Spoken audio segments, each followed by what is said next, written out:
नजरों से दूर पीछे चलिए तेरे पिछले Hello mga ka-try! For today, no, dito naman tayo sa gym, mag-workout. So, inayos ko yung sapatos ko kasi baka mamatapakan ko yung liston at madapa ako, mahirap na.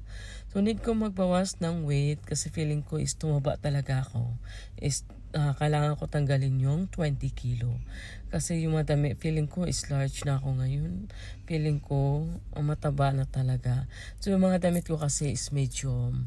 At feeling ko talaga sobrang heavy ng katawan ko. Ang hirap. Ang hirap pumayat talaga. Sobrang hirap.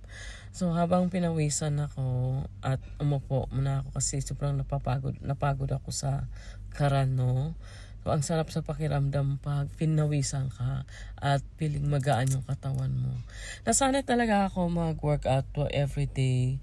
Sa Pilipinas kasi sobrang layo ang gym doon sa malapit sa bahay namin.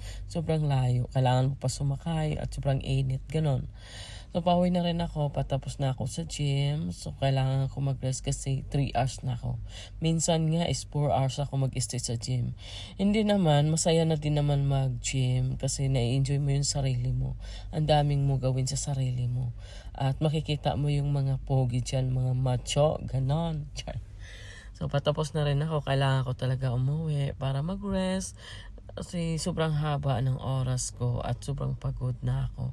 So, masaya din naman mag-workout para sa self.